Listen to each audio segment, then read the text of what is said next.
Stello Fellow podcast. Glad you're here. We talk about pretty much whatever we want. We do talk about some parenting, talk about fitness, talk about life in general. Sometimes I read a blog. Sometimes I just sit down, tell stories, and give my thoughts on what's happening or just things that are rolling through my mind. Sometimes we have interviews, people on the show. If you have a thought, question, comment, and argument, you can email me at stellofellow, STELLOFELLO, at gmail.com. You can catch us on Spotify. You can catch us on the podcast on Apple Music. You can go to YouTube, check out the video shows there. You can go to stellofellow.com. You can go to Instagram, stellofellow. You can go to TikTok. Oh, can you hear me?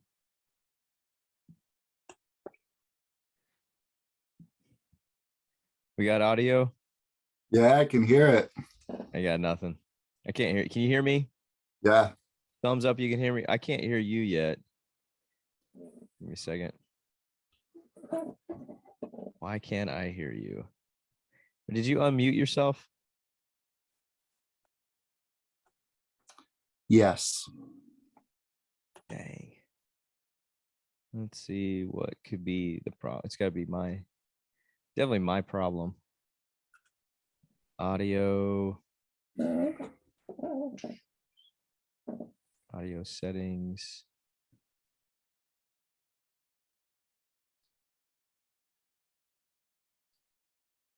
How about now? Can you hear me now? I got you now. What was it? My headphones were set to my soundboard, which for whatever reason, like these headphones are plugged into the soundboard, but it won't push sound back to the board into my headphones. Dude, So you were always like the musical genius, like with wires and stuff. I just did what you told me to do when I was hooking stuff up. I would argue that I'm still a genius.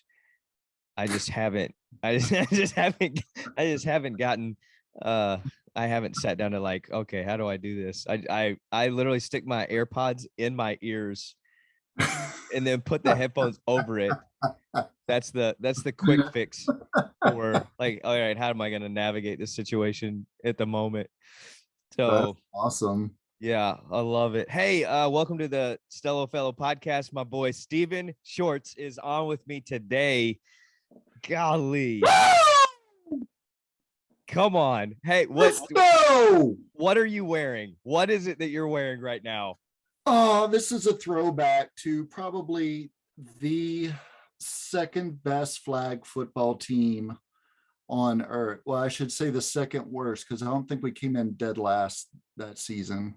Did we win a game? Oh, I think we won one game, which is why we weren't dead last by forfeit, because the other team didn't show up. And that was probably the greatest day of my sports career. The first drive of that season, I distinctly remember because I got tackled twice.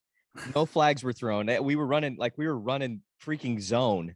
And I go through the hole, I get tackled, do it again, get tackled. And then I caught a pass, like sliding out of bounds, like toe touch, dragging the feet. They called me out of bounds. And I did not score until like game 6. Yeah, I mean, it was like, which at that point, I mean, I was like 27. And I mean, we wore the Boom shirt on purpose because we were loaded. Like, hey, what the listeners don't know is we had never played together, like officially. So, and you're thinking, dude, we're stacked. So I'm not just going to start us off in the garbage league. I'm going to start us off like 2 levels above that, like right under the champion league. That's where we're going. And I didn't know that till like game 3. And I'm talking to Blake and Drew on the sideline. I'm like, what is wrong? He goes, dude, you don't know what Case did? I was like, what do you do? He put us like in a B tier league, bro. These guys have been playing together for like 18 years. Yeah. I was like, what? Yeah. Well, you know, when I was garbage league, when I signed us up, I was like, we're not playing D League.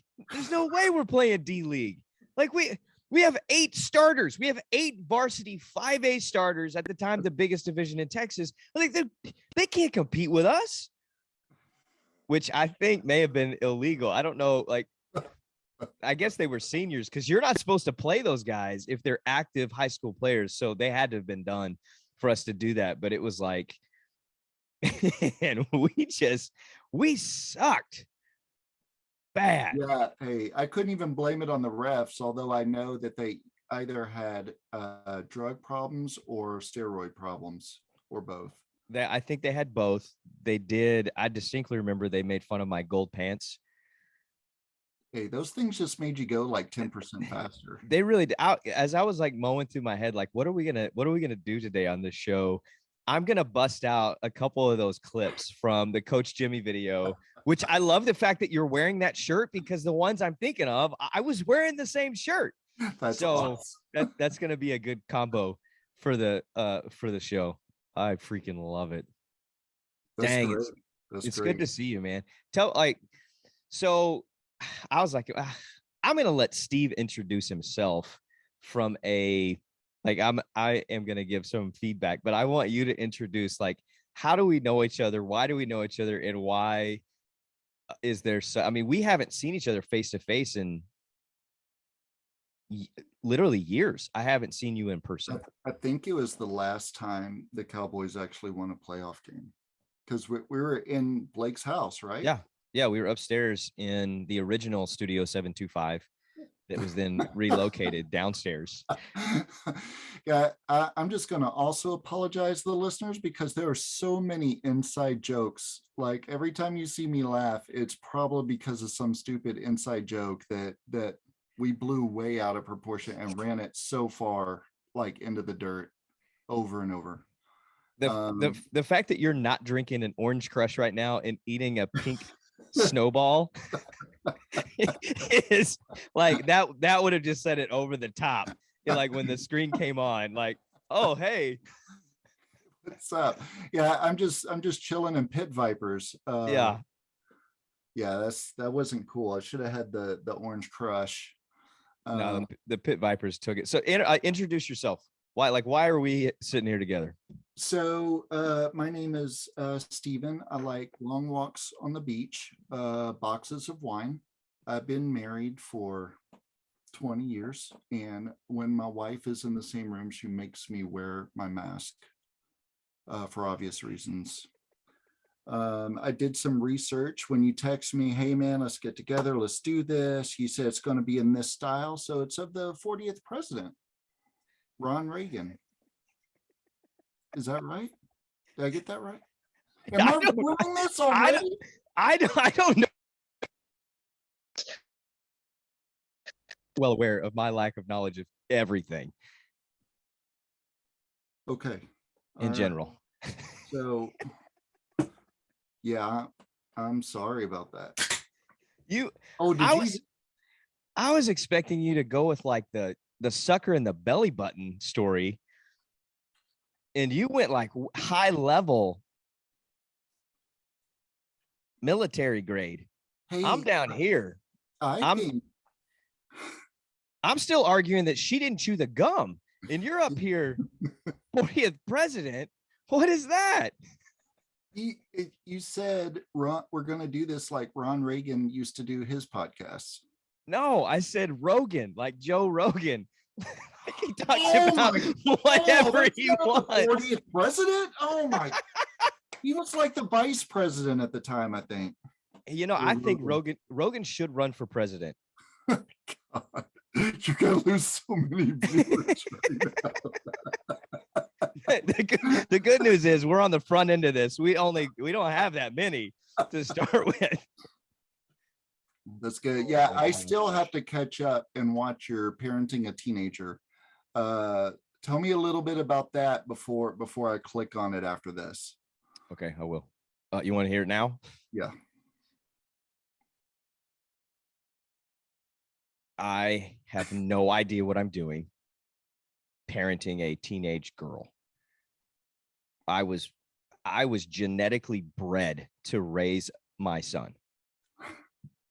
I'm clueless, completely clueless when it comes to raising my daughter.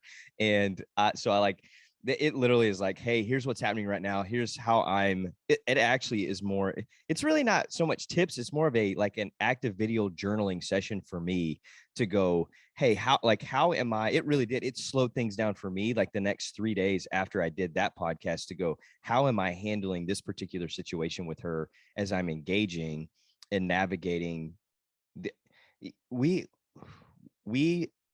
continue like daily wrestle with, or I wrestle with, like, okay, is this a moment where I need to coach and push, or is this a moment where I need to like hold and console, and like it doesn't matter, like I love you regardless of, you know, whatever the situation is.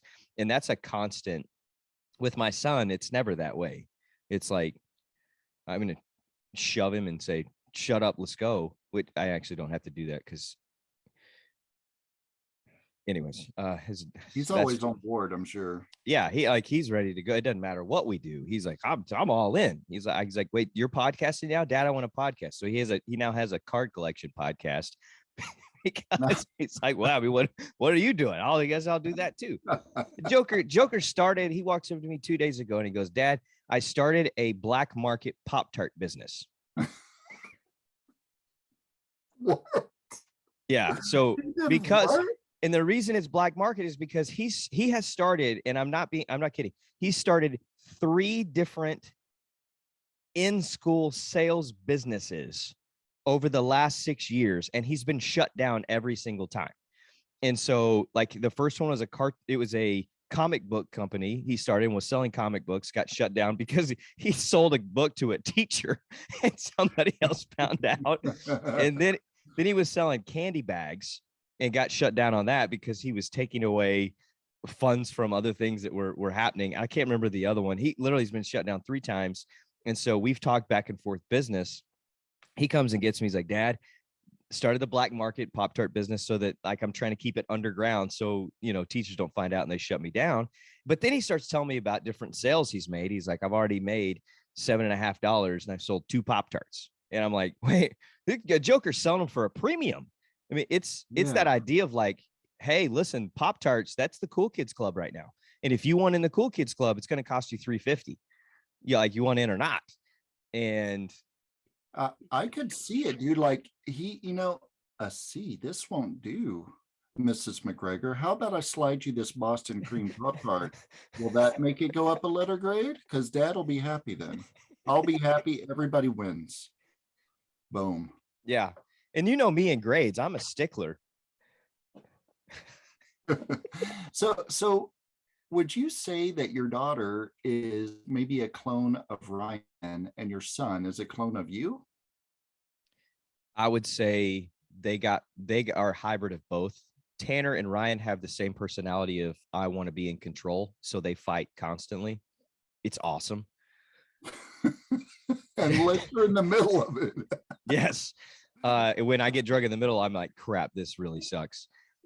Dax got all the savvy parts of us. And so he got Ryan's business sense. He got her drive, an ability to communicate with people, like her planning ahead, stuff like that. And then he got my like athletic demeanor of, I love to compete. I'm like, tell me what to do and I'm going to do it to my fullest extent. We sat down in the living room today. I was making breakfast and I was like, hey, are you working on your push-ups lately? Because we've been talking about that. And he was like, yeah, he's been dropping too fast and bouncing off the floor. And I was like, hey, let's slow it down and control. And that Joker sits down and like 15 of them just like nice and smooth all the way down to the tap and then back up. So he's got that to him. And then like in games, dude, he's one of the kindest humans, but he came off the field his last tackle football game and was on a team that was not very good this year. And we won that game and it was like down to the wire. We scored a touchdown. We had to go for 2 to win. And Dax made the kick out block for the quarterback to score the touchdown. But it was one of those where it'd been like, he did not get a ball thrown at him all season. And so it's like, it's the last second of the season. He kicks the block out, quarterback goes in, they win the game. Everybody's going crazy. My son walks off the field, not going crazy and partying. He's livid, pissed because he's like, are you kidding me? You again? And he literally walks off the field, pulls his helmet off, slams it on the ground. And this is the guy that will like, he'll walk up and be like, Dad, thank you for making eggs today and for caring for me and making sure I had a juice box. I love you. Like, just, he's got that kindness to him, but it's awesome to watch him just like completely lose it. And so it's like, you know, again, they got hybrids of us, and I think the noticeable things like that, the things that jump off the page to you, Dax got more of her on the initial side of like, man, this guy will walk up, talk, and engage. And Tanner got more of me, where it's like, it's going to take a minute. And that was a learned thing for me that she's having to learn. But then, like, if you sit down and talk to him, like, oh, you definitely are like Case when he was little, and you are. So it's, you know, what about, tell me, like, your kids, what, like, other than red hair and amazingness? So they are completely and totally sweet most of the time, but much like the young ladies in your life, when my wife and my oldest, my daughter Riley, who's 8, when they butt heads, like this morning, I was at work and Katie calls me, and she's like, "You won't believe this." She's like, Riley was so pissed that, you know, so and so didn't happen, that we had to open the doors in the van, and people in the garage were like asking if everything was okay. So, and my son, he's a very, very, he was like I was when I was that age, before I became incredibly loud and obnoxious. He's just a deep thinker. So like, he'll be quiet for like 2 hours, and then boom, he says something. You could tell he's been thinking on this one thing for like a lot, and it's like profound. I'm like, whoa, easy there, Tiger. You just turned 6, man. Let's tap the brakes a little bit, you know, work on our PhD later. You're okay. He gets very embarrassed in public. Riley doesn't. Like, if I just start dancing in the mall, Riley starts dancing with me, and it's on. She's all in. Declan does this, and like, I am not part of this family, and like walks away. He will dance at home. Like, if there's a family dance party, he'll do it at home. But man, in a public place, he gets, Dad, I'm too embarrassed. Okay, all right, bro, just go sit on that bench over there till we're done dancing. That's hysterical. He gets very embarrassed of me and Riley. Oh my gosh. So what I wish is that they could see you riding that white crotch rocket we bought, the miniature one. Rachel Green at the ramp. I think I liked it because my knees were up so high, they actually kept most of the noise out of my ears. Off of your ears. It was great. It's like a little grasshopper. I got that bad boy up there, but man, when you came flying by, I think you had it pegged. I think you might have had it pegged, red line, because you were starting to lift off the ground a little bit. Yeah, it had some movement to it, which scared me, because I rode that thing in flip-flops. And the only other time I rode a motorcycle in flip-flops is when I hit that car and almost ripped my pinky toe off watching JD play football. So that was what a day right there. What a day. The fact I actually drive on that, oddly enough, I drive on that road almost daily. Like, I drive by that spot where I had that accident, and it doesn't even register when I do it, just because that was a really long time ago. That was a long time ago. Like, JD was a 7th grader, and he's a grown man. I remember you just saying, "Man, I'm glad my Javianas are okay." Yeah, that $19 flip flop. I was like, dude, for $15. You're like, but they're okay, man. They're from Brazil. You don't understand. I'm like, I'm sorry. They were the black ones with the Brazil flag. That's like, you can't replace that for it's not less than 20. How much is a Brazilian anyways? Is that like more than a Google? I don't even know. It's a lot. It is pricey, my friend. Jeez. Oh my gosh. So tell me about work. Tell me, as a chaplain in the Navy, Are you the rankings? I don't understand still. I think I have asked you multiple times when we reconnect for a lengthy conversation about that. What are you? What are the steps to get where you are right now? And then 3, if you're talking to a high school kid that's saying, man, I'm considering going to the military, which branch and why and what route? Because you did both. So if you don't know Steve is was an enlisted man in the Navy right out of high school, finished his, how many years was it? Was it 4 or 5? Oh my God, it was so many. Okay. Finished the bulk of years and then went to school and then decided, hey, I'm going to go back in as a chaplain. So went through the chaplaincy program at Southwestern Schwibitz and then went back in as an officer. So you've run both tracks, which is probably unique to, there aren't many guys that do that. Right. And let me, before I go into those, I just want to say the day I came back from training, my ODS stuff and chaplain basic, where you go down the rappel wall and you're doing all the course, you go camping with a gunny and you do stupid stuff the whole time and you learn how to be with the Marines. When I got back off the airport, Case Hubbard picked me up and we got 50 wings and we ate those in a record time. And I remember looking at myself in the mirror. I'm sure I hit myself with a couple of those wet naps, but it still looked like a lion coming up feeding off of a zebra carcass. I looked horrific. I had some in my eyebrow too, and that was the weak stuff. We went like mid or a little higher.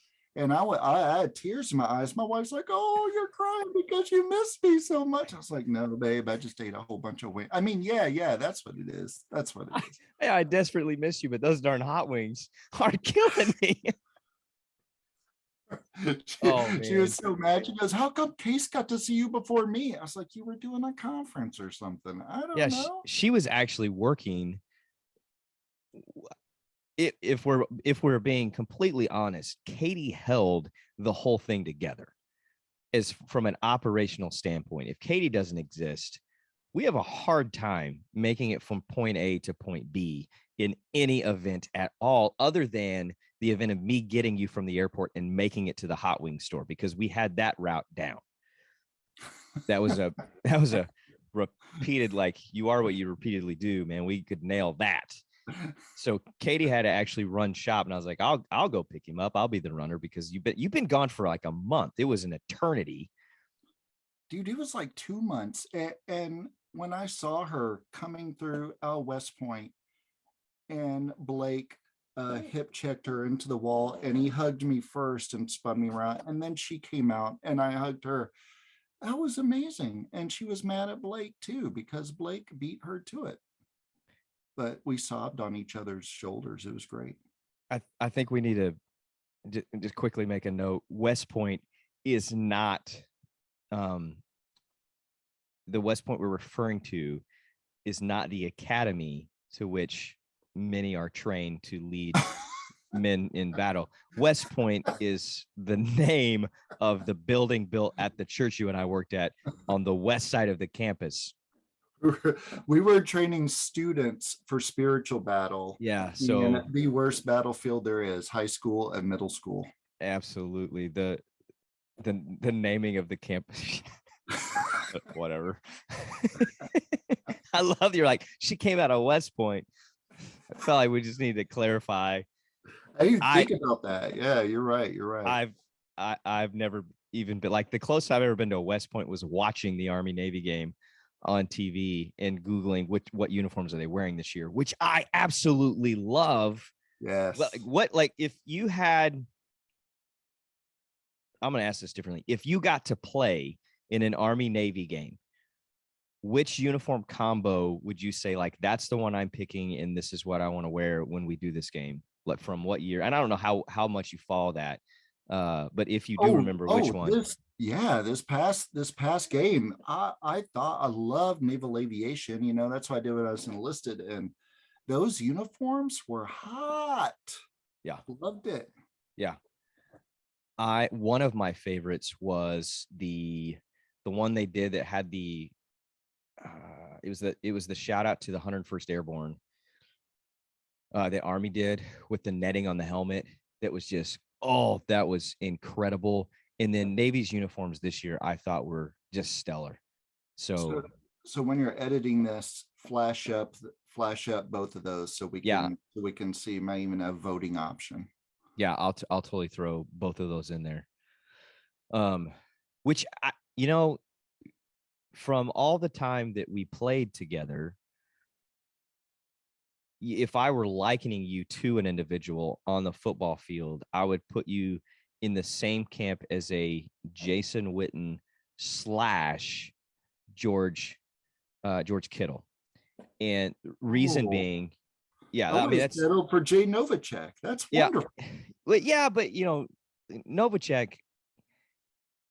you know what? We're going to throw the hybrid of Novacek in there because his upbringing was probably similar to yours in terms of kind of a country boy,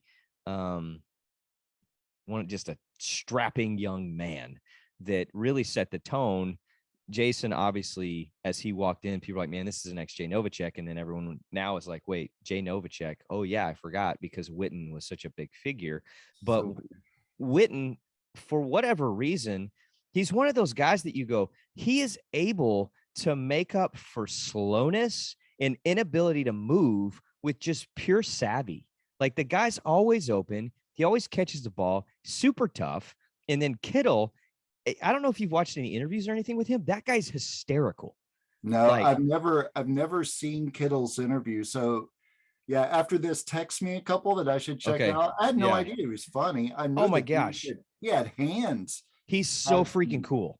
I liked him as a player. Like, man, I just really like this guy. Like watching him. They started talking. I was like, oh my gosh, I freaking love this guy. Like I find myself rooting for San Francisco because he's on the field, and that's how I pick teams now. Because Jerry for so many years just was stabbing me in the heart. You know, that day we watched Philly and Dallas together on, I guess that was that an opening game for the season? I don't remember. At my house in Roanoke, and we were both laying on the floor, prostrate, crying over the loss of that game.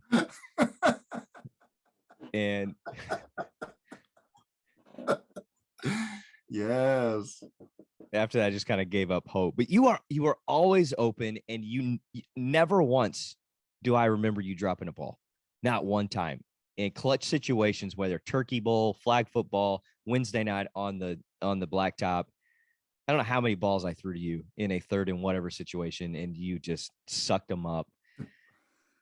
You know, the yard after the catch was not much, but no, no, but I would bring it down. I think the best is Drew Amador went back, and I just did a fly route. I think he told me to stay short because that's why no one ever guards me. I stay short, but JD got on me. He's guarding me, and I see Drew, and he's cocking back. And at that point, I just started talking trash to JD. I was like, dude, I'm going to embarrass you in front of all these people. It's going to be so embarrassing. And I've watched the ball, and I time it just right. I go up. Of course, that dude's got like 8 more inches when he jumps. Yeah. And I thought he was going to swat it out of the way.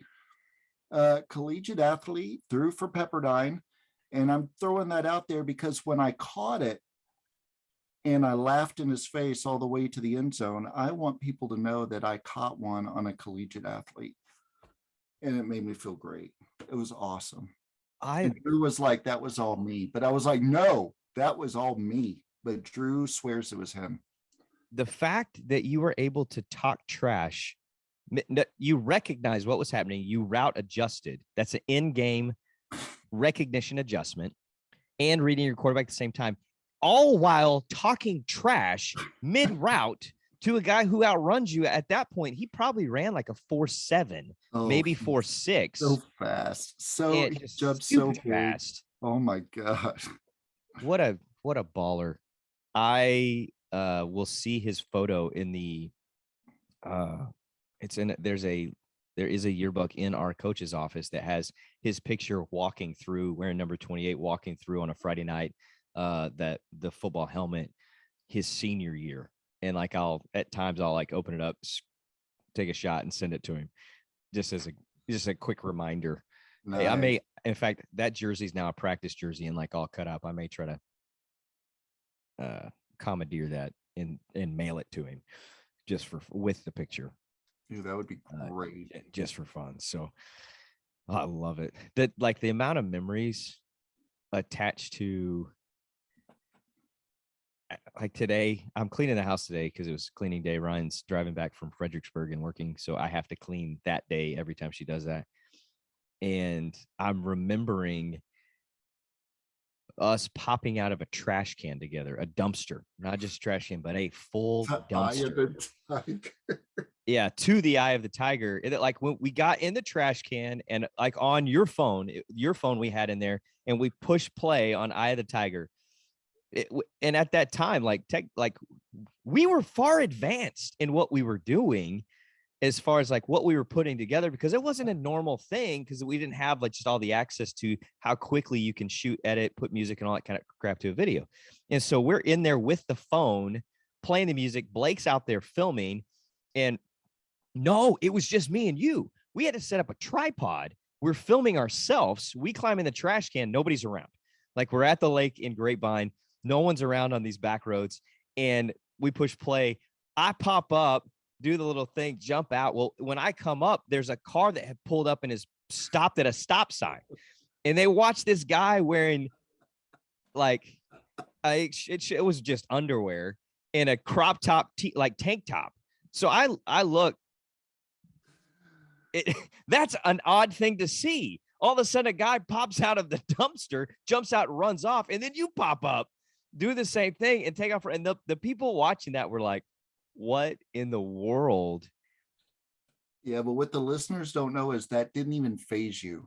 Like you didn't even care. You go back, you look at the video, the people are still at the stop sign. You're like, I don't like this. We got to do it over. And you're like, you need to come out of there faster, Steve. And I'm like, but I feel pretty comfortable in there. And you're like, it's a dumpster, bro. Just jump out of the dumpster. And I think they stayed for the second take. I don't know. They were there the whole time. It was clean. Like the video in the end stage was great. I loved it.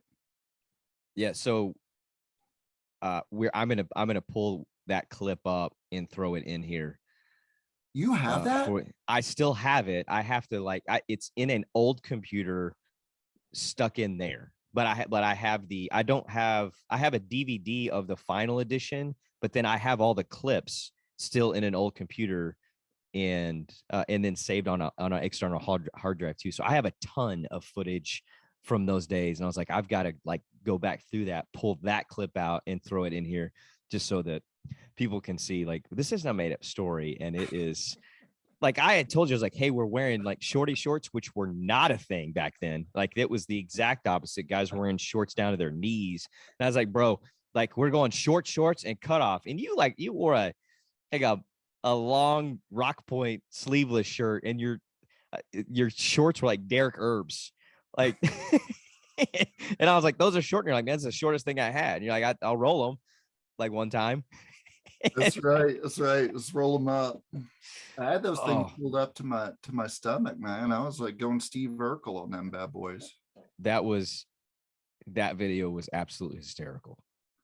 Yeah. Hey, we don't got to make any of these stories up because the stuff that we actually did is pretty unbelievable for the most part.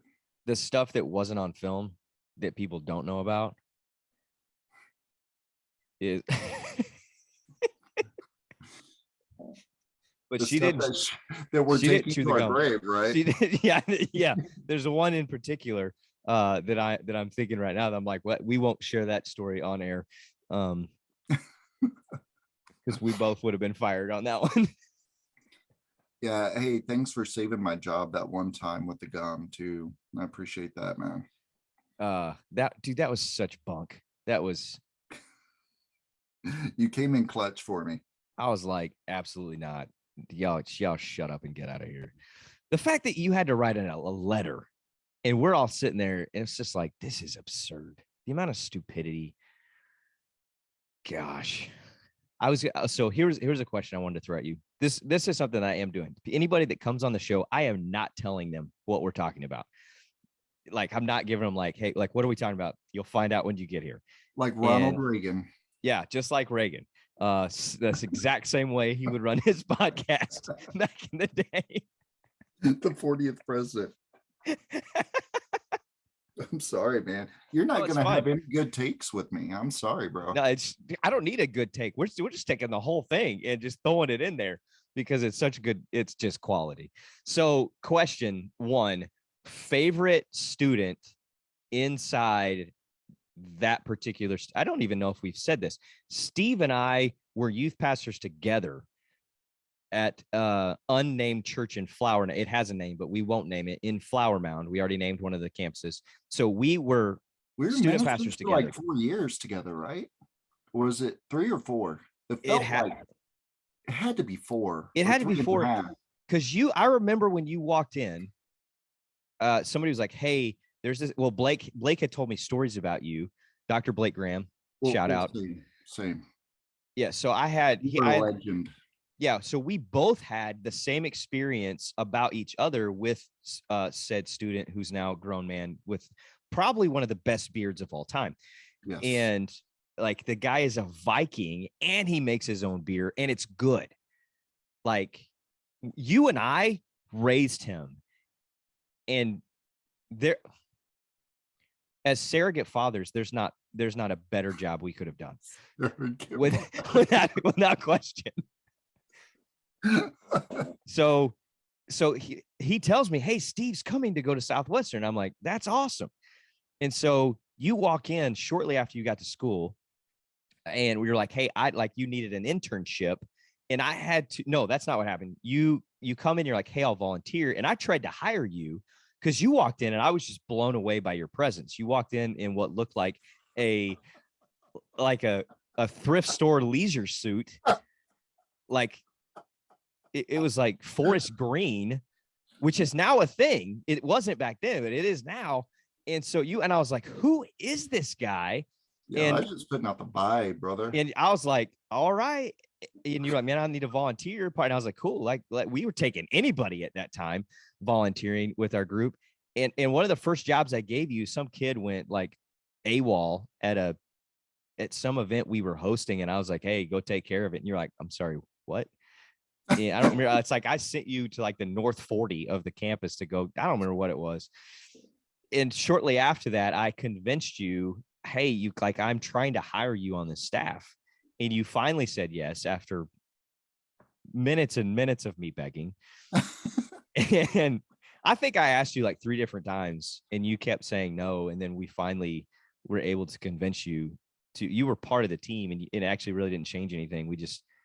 You just had official responsibility that you were already doing.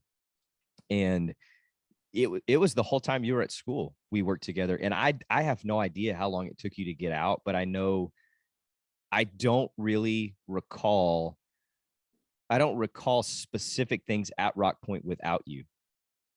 And which I know, like, I know you weren't there my entire tenure, but I don't, like, other than when I first got there, I don't have like blocks of, oh yeah, like when I recall it, it's immediately Blake, Steve, Alicia, Katie, Chris Robinson, just Drew Amador, like that, just that list of people runs through my head, even though they were all like, Blake was 13 when I met him, but I immediately think of Blake leading worship. And it's like, it's just weird. It all kind of like went like this, and that whole experience feels like it was the whole thing. So I have no idea how long we worked together. Yeah, it was an amazing time of ministry, and I learned so much, like on how to minister, how to run what I would say a larger size program from anything I've ever done. I mean, before that, my experience was a supply unpaid youth pastor where we would go on youth trips with around 10 kids, Blake being one of those kids. Right. And half the time I would lose I remember this one kid I lost. I backtracked and I found them watching this girl getting attacked on her hindquarter. And I'm like, bro, we are on a Jesus trip here, bro. What are you doing? He goes, can I just see how this is going to turn out? And I grabbed him by the scruff of the neck. I'm like, let's go. Come on. He's like, all right. I mean, that's what I did before I came to the unnamed place, but that ministry was awesome. Amazing. That story makes me think of when we were leaving Red River, the end of a camp, and you had to go find, I don't remember his name. He was up like on the mountain walking around with the golden toilet bowl by himself. Like he just wandered off into the legitimate forest in the mountains with a stick that had a toilet bowl that was painted gold on it, the lid. And you like got back and you're like, I found him wandering around like freaking 5 miles up the mountain. Like I had to save him from a bear like that. The amount of times you've had to personally intervene in an individual's life to make sure they don't die is significant. You know, the hardest part about that particular situation you're talking about, it was that year that the federal government had made it illegal to use tranq guns on youth and students. So I wasn't able to put him, like I had to run him down. And it's, you know, he had a lot of drag with that toilet bowl, but I still had to run him down. I couldn't tranq him. It was hard. That's a drastic shift in the youth ministry culture when those kinds of things are put into place, when you can no longer after the tranq. Yeah, like before and after tranq, before and after hazing, bullying is no longer allowable. It's like it really changed the landscape of how to do student ministry drastically. And are we better for it? I don't know.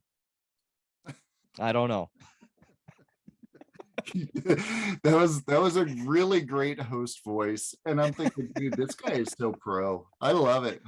Are we there yet? I don't know. Dum. Law and Order credits. Tell me what you were thinking. This morning I sat down and I was messing with just my stuff and trying to figure out like what cameras work better, different like mic techniques, things like that. I had like 40 minutes to just mess with the equipment, and I started singing Butt Crack Bandit, and I was like, crap, record it. And I was like, I'm just sending this mess.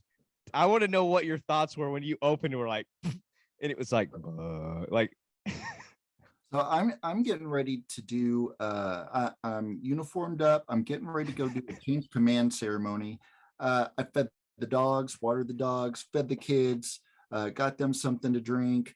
I've got all my stuff set up, and I'm like, oh, this is cool. And right after you play that, Derek goes, man, that's a lot to take in. I was like, oh man, I bet he's dropping a sick wisdom bomb here.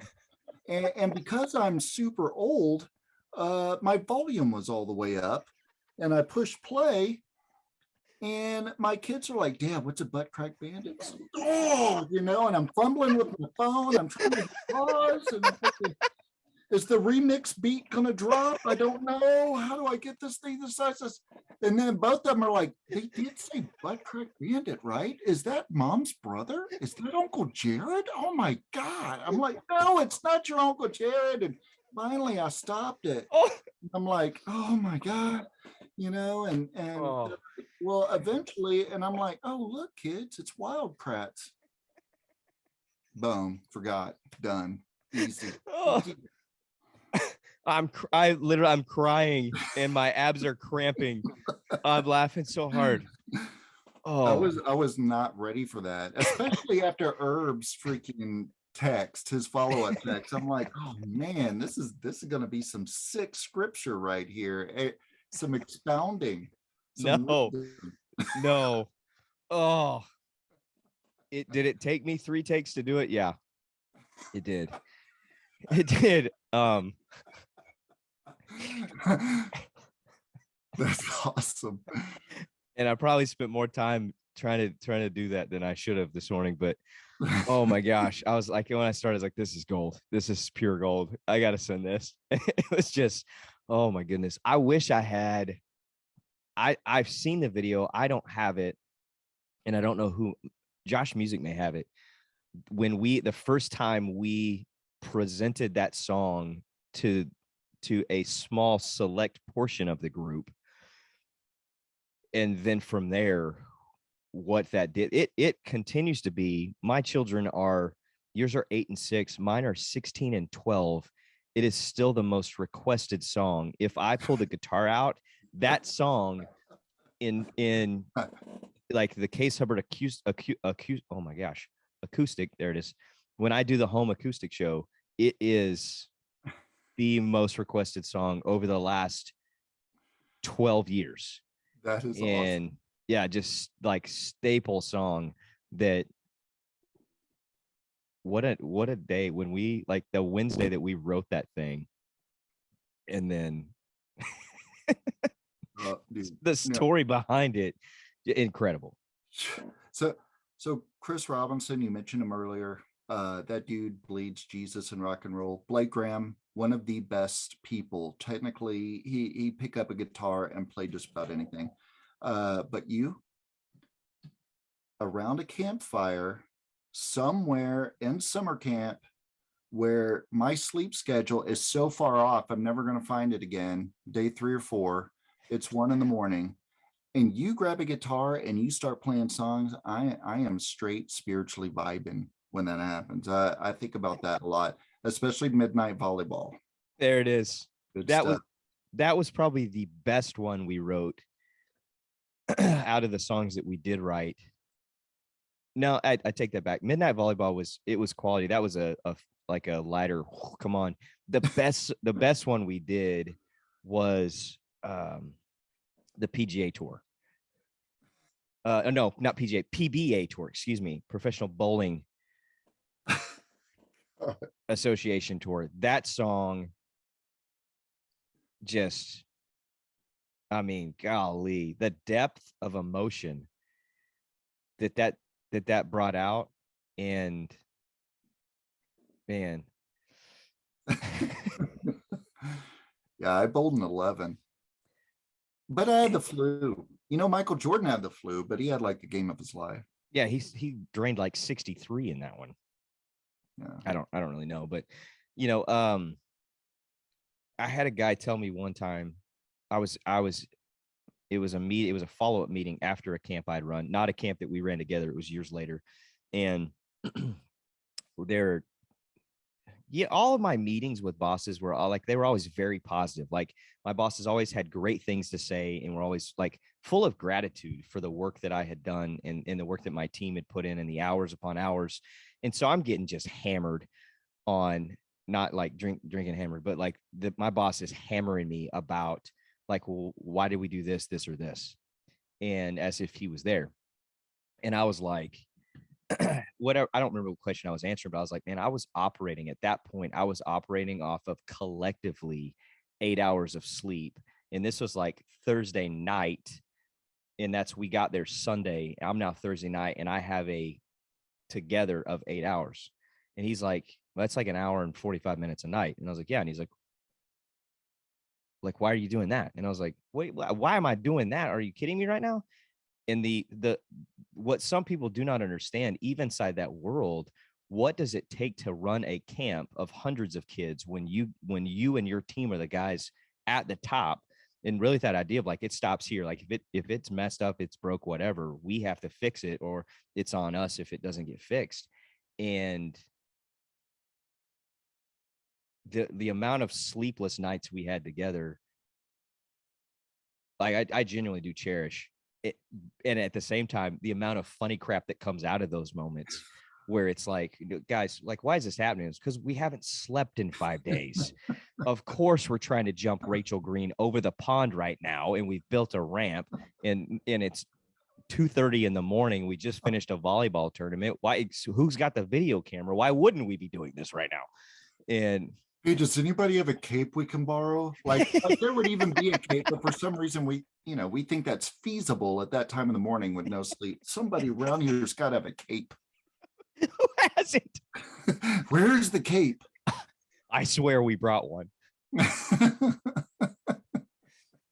Yeah, the interview process, Destin Garner and I will still, like, we get together for date nights, and he still will bring up, he's like, a legitimate part of my interview process was, because it was like an active interview when he came to that camp at Tejas, like we made him get on that bike and take off and ride. He's like, no, man, we were like you're not getting a job if you do not get on this bike. And he was like, for real? And we're like, you're in or out, man. And he's like, okay. It's like, he still is, I don't think it scarred him, but it was a marker for him. Like, these guys are genuinely insane. It was unlike you and me who were fighting over who got to go first. Like, we were doing paper, rock, scissors, and finally, like, bro, I bought this. I'm going to go on it. I was like, fine, but hurry up so I can get my turn. Hurry up. And you're like throwing gravel everywhere. I'm like, whoa. Rachel's Green has got some power, baby. Rachel Green could get it. Oh my gosh. All right. So, favorite student.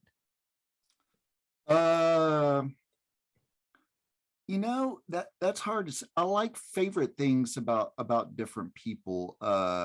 For instance, Joe's son, Nate Dog. Yeah. I remember when we were voluntold to go help out with VBS. And so Joe Edwards, man, he makes sure that the Bible is in his household. The family prays together. Awesome family, amazing family, great guy. And there's a 5-star story involving Joe, but his son Nate was in there, man. And he's sitting there, and I don't know who was teaching the story about the Exodus, but she was going off like something like the Charlton Heston version, like not the Bible version. And Nate started calling her out from the back of the room. That's not what happens. And then she's like, well, I'm pretty sure it happens. And I kind of go over to Nate. I'm like, hey, you and I both know that the Bible says this and this and that. He goes, yeah, that's what it says. I was like, we got that. We know it. But, she's kind of responsible for being up there. And I'm trying to talk quietly because she's just going. She's, the show must go on.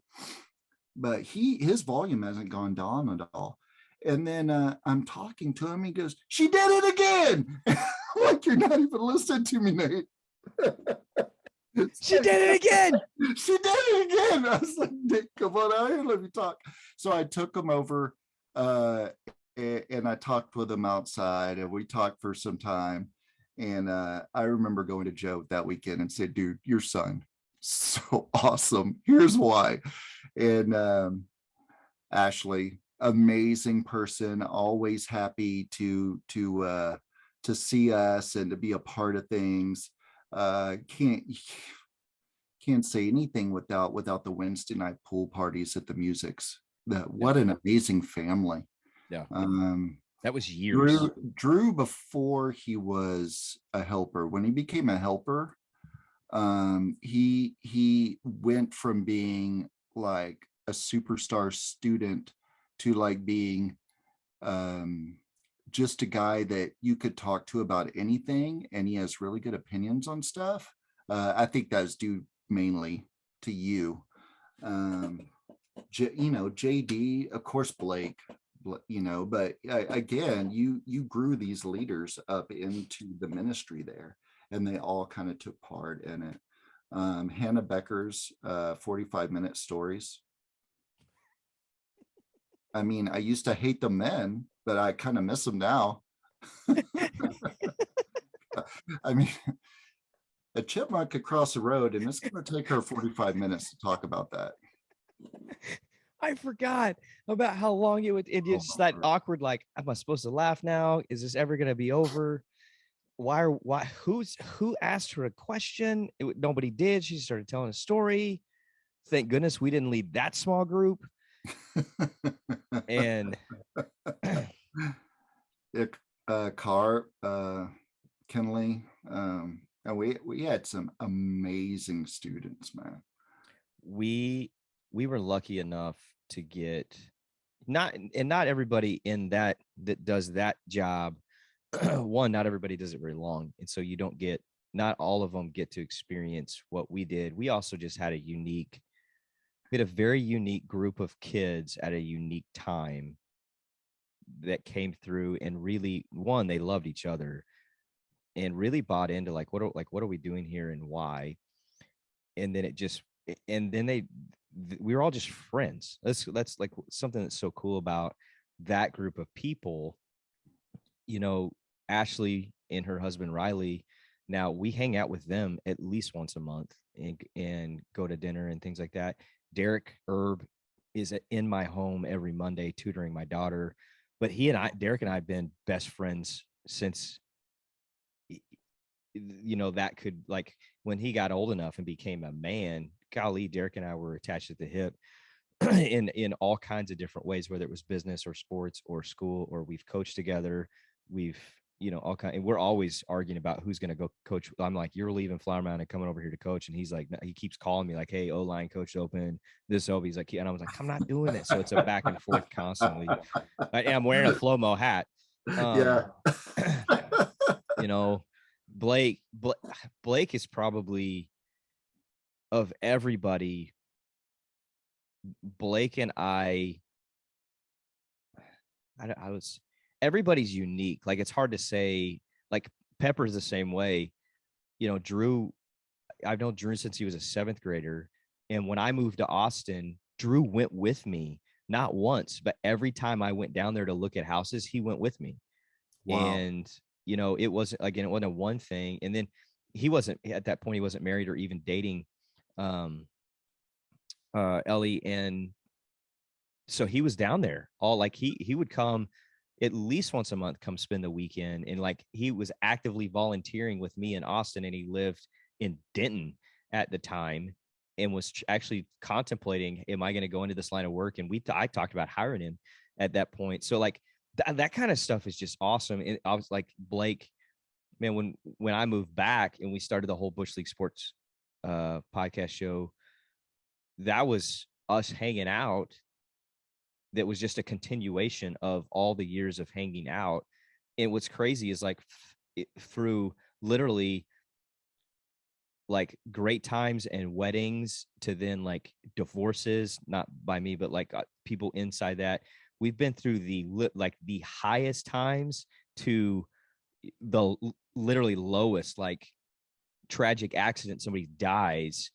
That group of people was always there or represented, you know, in some form or fashion, somebody out of that. And usually it was somebody's out of those pieces were all, and it would change on who it was, but it was always that group was always connected. McKinley and her husband Tyler lived 5 minutes down the street. They just moved a little further away, so we see them consistently. And so it's fun to go, all these people that we got to know when they were 10, 11, 12 years old are now mid-20s and older. I mean, Blake's like 30 now, and like they are mothers and they're dads and they're professionals and all kinds of things. JD like owns Toyota in California, from what I understand, or at least he's like a model, because he was born a model just because he's so good looking. And as he's aged, he's like McConaughey. Like,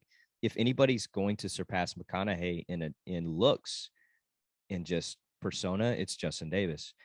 Right. All right. So, you know, he should probably write the next book called "Don't Worry About the Green Lights, Just Go Where I Went." Story by Justin Davis. And you know who always came out of left field with some comment? And sometimes it was a public roast, or sometimes it was just something funny. But stinking Holder, dude. I was about to say Holder. Oh my gosh. Oh, and shirtless, of course. He would say some crazy stuff, dude. And I would just start dying. I'm like, come on, man. Holder may be the funniest human ever born. I just hate it when he uses that power to roast me because I laugh at the roast, but I'm crying on the inside. Yeah, it's just getting you. That guy. Oh my gosh. The time that we ran with the Bush League Sports Show was hysterical because it was an hour and a half every week of that, just constant. He's throwing in comments. Blake's trying to be serious about soccer and whatever he actually knows about, and no one else in the room cares. Like none of us knew any other than Blake. None of us knew anything about what we were talking about, other than just the general fan base and what we understand about the game, which is deeper because of just some of our positions. But at the same, like what we're talking about was like, we're not analysts. In half the time we'd be talking about somebody, we'd get the wrong name, or, you know, we were all over the map with it, but it was hysterical because it was an hour and a half with that group of guys. Just golly, it was funny. And it all great, man. It was all birthed out of that time you and I got to spend specifically in that role of their life and just investing in those relationships, obviously for the sake of we want to tell you about Jesus and help you understand how to follow him and what that means. But the depth of relationships that you and I both still have connected to those years is far more than anything we ever could have asked to be paid for, because we definitely were not compensated on a level monetarily. I don't know about you, dude, but I got some pretty amazing cleats out of that deal. Yeah, it's because I would at times academy. I would at times allocate funds for staff appreciation, trying to offset the lack of pay that was made. Those cleats were so fun. I think Marshmallow knocked me out of those cleats on Turkey Bowl number 4. But he fixed my shoulder that was so jacked up. I remember that because you're like, man, I can't do push-ups. And then Malo literally laid you out and you're like, dude, my shoulders, it works. Like you came back and you're like, and I was like, praise the Lord. And everybody's like, you have a clod of dirt hanging out of your ear and your teeth. And I'm like, yeah, because he straight plowed me. Yeah. Like when that dude hit me so hard. But I remember coming up and I felt like Jesus just baptized me, man. My shoulder felt great. I felt great. I'm like, we're going to do this. And he's like, dude, are you okay? Like, how many fingers am I holding up? Yeah, right. Molo's like, are you all right? That guy, oh my gosh. That group of brothers was hysterical. Like they just were high quality individuals. Man, they were so much fun. Okay, so I wanted to go, all right, least favorite student or staff person, which I feel like is probably I never me. met Artie, dude. I never met him.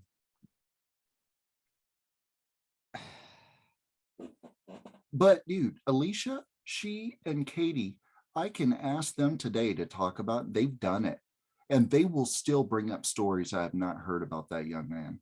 I'm like, how did he do all this in 8 days? If you couldn't survive longer than 8 days on our team, and not meaning you can't survive because you can't take the amount of stuff we're dishing out, because it was severe. Like there are grown men that could not handle working with us because of the amount of abuse you were gonna take. For like, i.e., see Justin Davis's introduction video when he was working for Blake and I was gone. That is classic. Oh my gosh. But the fact that I didn't fire people. That was not a thing that I did. No, you did not. And I have fired 2 interns in my life. One of them I was forced to fire, like they made me fire said intern, and that was another situation, another team, another job, another church. And I electively fired Artie, who had been in my youth group at another church. And this amount of stuff you have to do to get fired by Case Hubbard in that time frame was drastic. Like, it's not one or two fumbles. It's like I'm actively taking the handoff and I'm handing it to the defensive end, and I am blocking my own O lineman to allow that guy to get into the end zone. It was, talk about counterproductive. We would have been better off with any other unpaid intern we'd ever had before. And we had some really funny ones throughout the years. So, I mean, Artie just, dear goodness, you know, whatever. I used to love it when you'd be like, hey, I won't say the name, but we had another intern who would come and ask you, like, Steve, like, what do you do? Like, you do like a lot of vacuuming? And you're like, no, I don't ever vacuum. And he's like, what? I had to vacuum like every day. It's like, because that's the only thing that you could accomplish without breaking something. I had to vacuum every day. What? Like, I don't even know we have a vacuum here. What are you talking about? Like, we have a cleaning staff that comes in to do that. I did this weird thing called ministry. It was crazy. I think that guy was like, I'm vacuuming and the room's clean already. Well, it's because it got clean, but I don't, this is the only thing I can give you. So, wow. Those were, and I didn't fire him. I didn't fire that guy. I forgot all about that, dude. Oh, I had to until just now. Man, it's good to see you. It's great to see you as well, man. Thanks for having me on. Yeah, thanks for being, you are guest one. You were the first one out the gate. I'm glad. I think I made it through the whole thing without even answering one of your questions. So you did. Hopefully you'll get a guest that will actually listen to you and answer your questions. Yeah, the pointed questions I asked you, you did not answer. And you started out the show saying, well, this is Reagan style, 40th president, to which I was like, what is he talking about right now? Like, I was like, clearly it's a joke. I just am not sure where we're running with it. And then I was like, oh, wow, here we go. Yeah, if you want to just cut off the front half of the show, that's great. Like, heck no. No, we are all in. People are going to be asking, like, when's that Schwartz guy coming back? When are we doing that again? Anytime you want me to. Man, anytime. I love it. Love you, dude. Love you too, brother. Proud of you. Grateful for you. Hug and kiss your family for me. Tell them I will be recording the full edition of BCB to send very, very soon. It'd be great. Make it one of your family sessions in the house. Yeah, just get everybody involved. Be a whole chorus going on. I love it. All right, brother. I'll talk to you later. All right, man. I'll see you soon. All right, bye. Bye. Thanks for joining us on today's show. Hope you have a great day. Catch us on Instagram, TikTok, YouTube, stellofellow.com, any of those avenues. Check us out on the podcast, on Apple Podcasts or Spotify. Like, share, comment, subscribe, all those great things. Have a great day.